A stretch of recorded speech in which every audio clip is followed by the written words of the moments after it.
പാചകരസത്തിലേക്ക് എല്ലാവർക്കും സ്വാഗതം. ഇന്നൊരു 4 മണി പലഹാരമാണ് ഉണ്ടാക്കുന്നത്. എല്ലാവർക്കും സിമ്പിളായിട്ട് ഉണ്ടാക്കാൻ പറ്റിയ ഒരു പലഹാരമാണ് ഇന്ന് ചെയ്യുന്നത്. ഒരു മധുരമിട്ടാണ് ഉണ്ടാക്കുന്നത്. ശർക്കരയാണ്. പിന്നെ കുറച്ച് തേങ്ങ വേണം. 3 ചെറിയ പഴം വേണം. പിന്നെ 1 കപ്പ് ഗോതമ്പ് പൊടി. ഇത്രയുമാണ് ഇതിന് ആവശ്യമുള്ളത്. പിന്നെ ഈ ശർക്കരയൊന്ന് ഉരുക്കിയെടുക്കാം. ഇതിലേക്ക് ശർക്കര ഇട്ട് കൊടുക്കാം.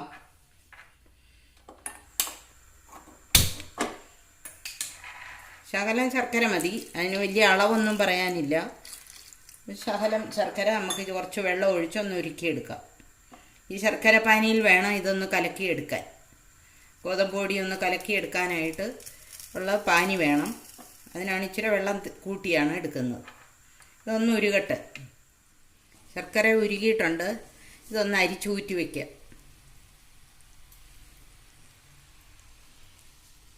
ഒരു അരിപ്പയെ കൂടെ അരിച്ച് വയ്ക്കുക. ഇതൊന്ന് ആറണം ഇരുന്ന്. മുറയിട്ടേ മാവിനകത്ത് ചേർക്കാൻ പറ്റുള്ളൂ. ഒന്ന് ആറട്ടെ. വേറൊരു ചീനച്ചട്ടി അടുപ്പയിലേക്ക് വയ്ക്കാം. ഇതിലേക്ക് 1 സ്പൂൺ നെയ്യ് ഇട്ട് കൊടുക്കാം.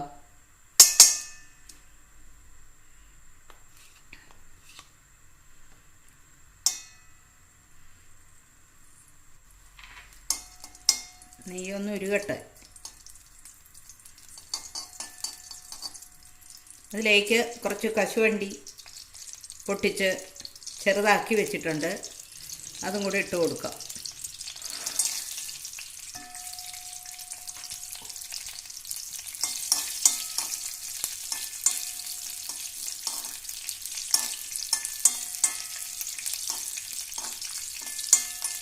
കശുവണ്ടിയുടെ കൂടെ മുന്തിരിയോ ബദാമോ എന്താ ഉള്ളതെന്ന് വെച്ചാൽ ഇടാം. ഇപ്പം കശുവണ്ടി മാത്രമേ എൻ്റെ കയ്യിലുള്ളൂ, അതുകൊണ്ട് അതിടുന്നത്.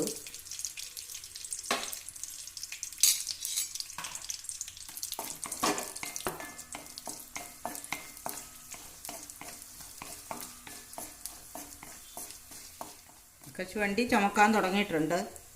അതിങ്ങോട്ട് എടുക്കാം നമുക്ക്.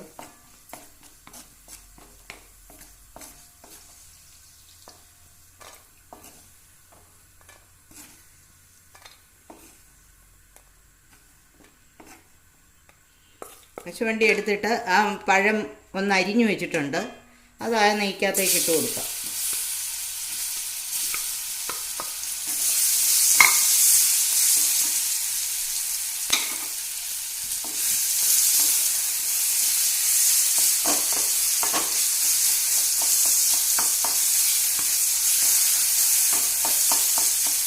പഴം ഒന്ന് ഇങ്ങനെ ഒന്ന് ഉടച്ചൊക്കെ ഒന്ന് എടുക്കാം.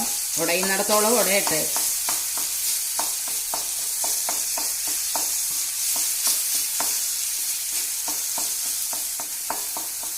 പഴത്തിൻ്റെ കൂടെ ആ തേങ്ങയും കൂടെ ഇട്ട് കൊടുക്കാം.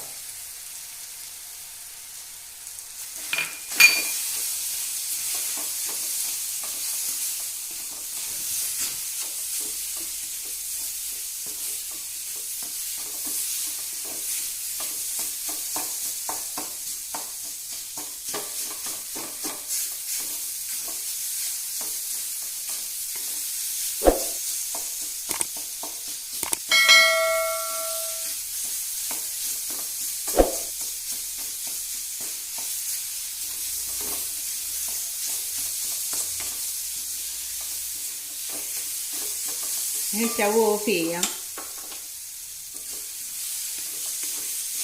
ഇതൊന്ന് ആറട്ടെ.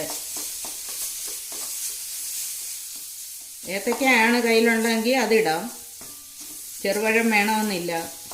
ഏത്തക്കയാണെങ്കിലും ചെറുതായിട്ട് ഇതുപോലെ അരിഞ്ഞ് നെയ്ക്കകത്തൊന്ന് ചൂടാക്കിയിട്ട് തേങ്ങായി വിട്ട് മിക്സ് ചെയ്തിട്ട് ചെയ്യാം.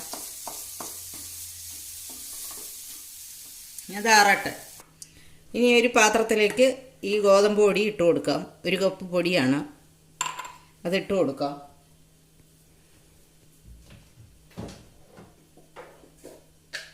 ശകലം ഉപ്പിട്ട് കൊടുക്കണം. ഒരുപാട് വേണ്ട, മധുരമുള്ളതാണല്ലോ ഉണ്ടാക്കുന്നത്. അപ്പം ചെറുതായിട്ട് ഇച്ചിരി ഉപ്പിട്ട് കൊടുക്കുക.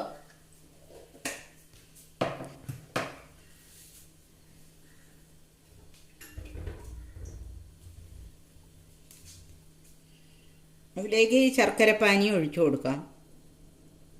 കുറച്ചൊഴിച്ചു കൊടുക്കുക, എന്നിട്ടൊന്ന് ഇളക്കാം.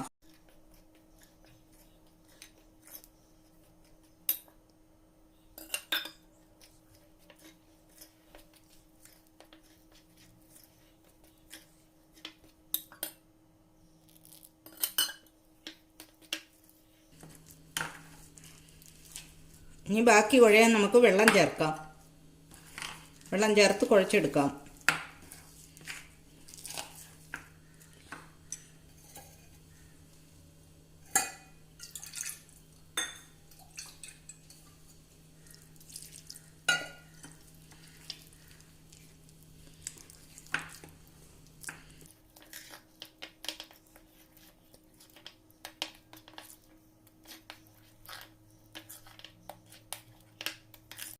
മിക്സ് ചെയ്ത് വെച്ചിരിക്കുന്നതും കൂടി ഇതിലേക്ക് ഇട്ട് കൊടുക്കാം.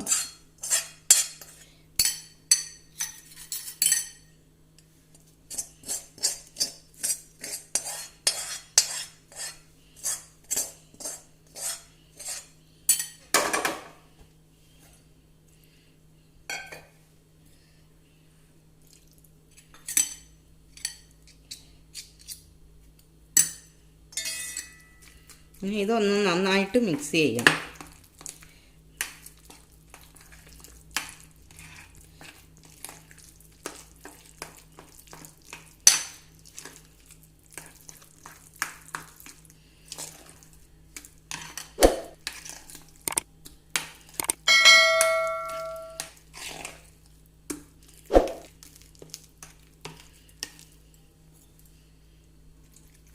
ഒത്തിരി അങ്ങോട്ട് നീളണ്ട. ദോശപ്പരുവത്തിൽ ദോശയുടെ മാവ് എടുക്കുന്ന പോലെ ഇച്ചിരി ലൂസാക്കി എടുക്കാം.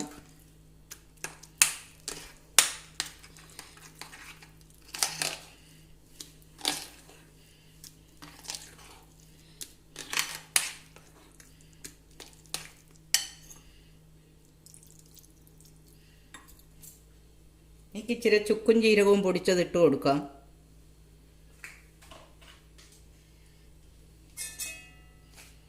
ഇച്ചിരി ഏലക്ക പൊടിച്ചതിട്ട് കൊടുക്കാം. ഇതൊക്കെ കയ്യിലിരിക്കുന്നതുകൊണ്ടാണ് ഇട്ട് കൊടുത്തിരിക്കുന്നത്. അല്ല, ഏതെങ്കിലും ഒന്നിട്ടാലും മതി.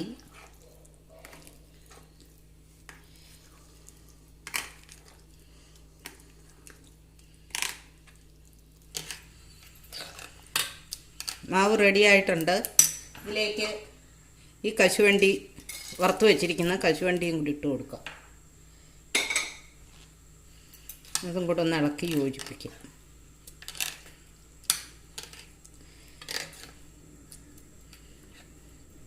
ഇനി ഒരു കേക്കിൻ്റെ ടിന്നിൻ്റെ ഉണ്ടായിരുന്നതുകൊണ്ട് ഞാനതിൽ ഇച്ചിരി നെയ്യൊക്കെ തൂത്ത് വെച്ചിരിക്കുകയാണ്. അതിലേക്ക് ഇത് ഒഴിച്ചു കൊടുക്കാം.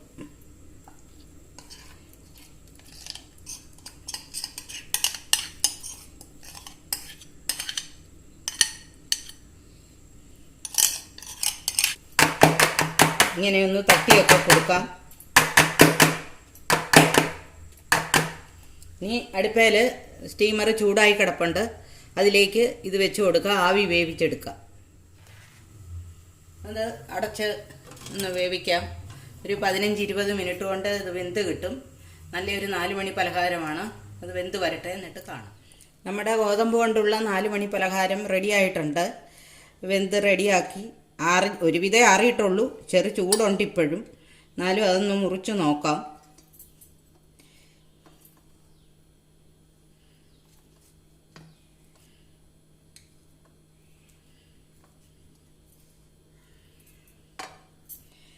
നല്ല പഞ്ഞി പോലാണ് ഇരിക്കുന്നത്. നല്ല ടേസ്റ്റാണ് തിന്നാനായിട്ട്. ഇതിങ്ങനെയൊന്ന് ഉണ്ടാക്കി നോക്കുക. എല്ലാവർക്കും ഇഷ്ടപ്പെട്ടെങ്കിൽ സബ്സ്ക്രൈബ് ചെയ്യുക, ലൈക്ക് ചെയ്യുക, ഷെയർ ചെയ്യുക. Thank you.